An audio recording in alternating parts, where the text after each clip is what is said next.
Welcome back to GBGuns. Another box from Canik or Canik, depending on where you're from. The TP9 SFx in flat dark earth with extended magazines. Coming up next. So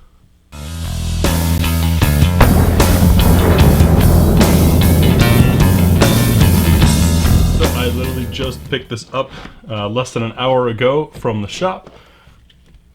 Haven't even messed around with it yet. Let's see what all we get. The ATF's Youth Handgun Safety Act Notice, that's great. Registration card. My receipt. Let's take a look at the top half. We've got the back for the holster, a soft brush, and a cleaning rod.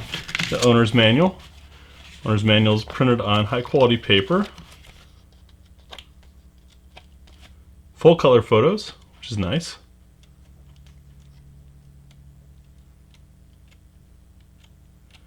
And full breakdown.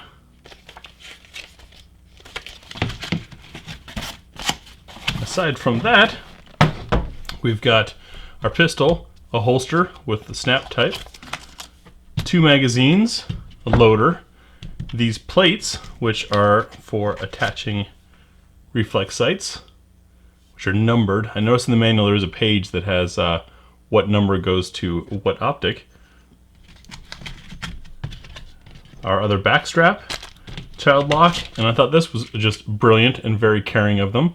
This is a little plastic hard case with your different hardware. So you've got replacement fiber optic tubes, a hex key, a pin for driving out the back strap, the extended grip for being able to rack from the back of the gun. I'll show more on that later, and your screws.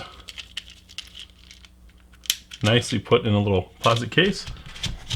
Enough with that. Let's get on to the gun. There it is. I'll get the rest of the stuff out of the way and we'll take a closer look. And now it's all cleaned up and as it should be. It's a lengthy gun. Wanted to show you this. This was wrapped around the handle. It's the Canik TP9 SFx as Handgun of the Year with the 20, I'm not sure what that is, Firearms Industry Choice Awards, which is very cool. I know this gun has been highly awarded. I also know it's inspired by one of my favorites, the Walther Q5 match. So I'm very curious to take a look at it. So, background on this guy. So you know the TP9s are Walther-based guns based on the P99 or PPQ, depending on which version you get. This is obviously a competition or serious duty meant gun. You get these +2 pads on an 18 round magazine, which means 20 rounds. Comes with 2 magazines. That's 40 rounds, almost an entire box of ammo with you. Then you've got, of course, +1 if you load the chamber. Chamber is clear, as we saw. Let's start our look around the gun. Slide to frame. It's good and snug. Let me bring the camera in a little bit. Show you some more detail. We've got fiber optic front sight, some lightning holes on the slide itself, which is interesting. Then 3 rail spots. They do look rather shallow, but that could just be perception. Some nice stylish cuts for doing press checks, and these lightning cuts in the slide. It's not a ported barrel. That's there just to reduce the mass on the slide, which is especially important when you increase mass by throwing a reflex sight on there. We've got some stippling on the serrations on the front of the trigger guard, which is squared off. Squared texturing on the front strap. Rough texturing on the side. It's not terribly rough, but it's enough. Of course, if you know a proper handgun grip, the side of the gun doesn't matter at all because all you're trying to do is put pressure on the front and back. Same texturing on the back here. Magazine release. You can see this one is labeled medium. Sticks out quite a bit. That's for speedy, easy, drag your thumb down and nail it. Very square, but I guess it has to be in order to fit down in there. Our slide lock release has a bit of an extension here. In fact, for all the people who like to argue against using it as a slide release, why then would this shape be put on here. See how far that sticks out? That's clearly for being able to smack it with your thumb. This is a slide, release, and stop. There's our serrations on the back. The coloring is nice. This is, of course, FDE, but the black fill-in done pretty well. On the back, we've got our striker indicator. That's not a loaded indicator. That's just when the striker is back and armed. Slide to frame is very snug, which is excellent. Give you an idea of the sight picture. If I can get the camera to cooperate with us. So we've got a wide notch. There's a lot of room to wander around in there, and people are not going to like that for bullseye shooting, but what they will like it for is what this gun is meant for, and that is competition style shooting. It gets up there quick, lets you still see the target around the front sight post, and shoot. I think was a misunderstood intention of these sights when the gun first came out, because you had a lot of reviewers who simply hadn't experienced competition before reviewing them. Interesting texturing up here. The made in Turkey or texturing on this side works well for an index point, and on this one for the support hand thumb to have a friction point to hold onto the gun and help against flip, which is nice. Magazine eject or release. It's got a little bit of hop. It gets it going. So you'd need to keep this gun cleaner than one that has flat out kick out the mag, like I prefer. However, this is a competition gun, so chances are it's going to be highly maintained to begin with. Magazines have a nice finish on them. They are made by Metgar. It's a kind of a satiny finish, and witness windows on the back. Really appreciate if you're trying to check how many rounds are in real quick. Doing that, like a tire pressure gauge, is a great way to quickly count. And if you get to this far and you can't see that you've at least got to there, then you know the mag is partially depleted. Same thing with when they're in a mag pouch. Using the bullets forward method, pull up, and this is what you're seeing as the mag comes up into the gun. If you go bullets rearward, well, then you just have to take a look down and peek at your mag. Depending on the two styles there. See how the trigger feels. We've got our safety dongle in the middle. Comes back to a wall. Brakes. Next to no over travel. Very little over travel, if any. See what a reset looks like. Pretty good. Reset takes you just beyond that wall. So you've got about maybe millimeters movement to the wall again. Very clean brake. Nice. Next, we'll field strip the gun and take a look inside. So field stripping these is rather simple. Remove the magazine, make sure it's clear.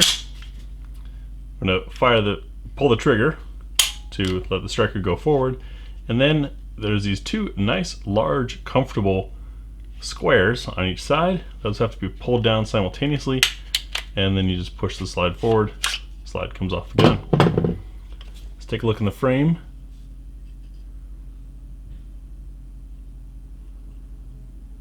Fairly clean. It is tough with these FDE finishes. Anything other than black shows a lot more dirt, but it's also a lot easier to see inside there. You can see the magazine release spring. If I can get the light in there for you.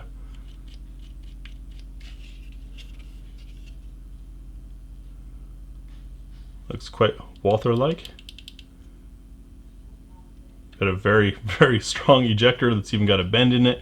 Whenever you bend metal, it hardens it, and so having that bend there means that this is good and strong. So, continuing to the slide, we have a captured recoil spring, flat wire, feels like it's metal, looks like it's steel. To get the barrel out, we're going to pop it up. I just tapped it from the other side and pull out, and there's our nice long barrel. The reason for long barrels value in competition, if you're not familiar with it, is twofold. One, the longer barrel gives you a longer sight radius. The longer your sight radius is, the easier it is to get things lined up, and steadier it seems to feel in your hand. The second is longer barrel gets you more velocity, so you're getting more energy out of the round, or at least taking advantage of more energy from the round, and that helps in knocking over steel. When you've got steel targets that have to be knocked over in competition, it's really frustrating to not be hitting them hard enough, or even in bowling pin matches, if anyone's tried one of those. Those are loads of fun. So our feed ramp is polished, nice and broad, kind of rounded edges there. Let's see the rifling in. Square notch, or square end of the muzzle there. We'll check chamber support using, as always, our nozzler match.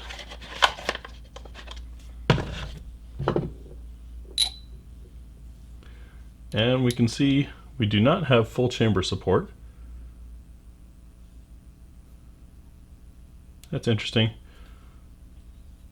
Looks more flush on that side than on this side. Wonder if to allow clearance for the extractor. Oh, that's why. It's a very broad extractor, so you need that extra room in there for the extractor to get there. So it's pretty good chamber support. I wouldn't complain about this at all.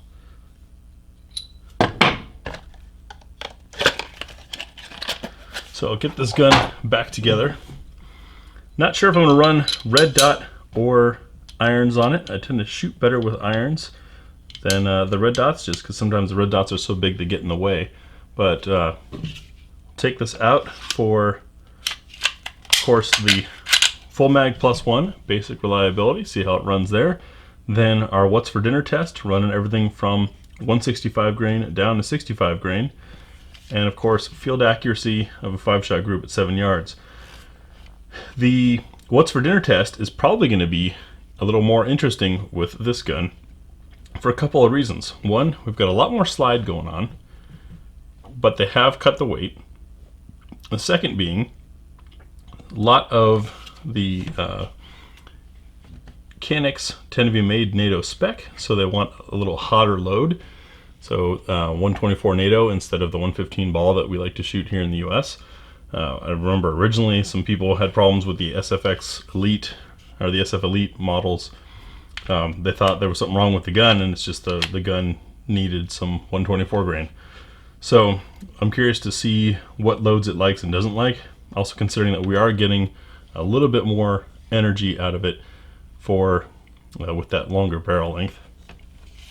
If you have questions about specs and numbers and things like that, just look for the link in the video description for the article.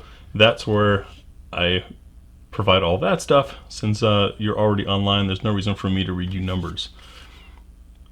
Thanks for watching. Love to hear your thoughts on this below, as well as the color, and if you want to see it run with a red dot or with iron sights.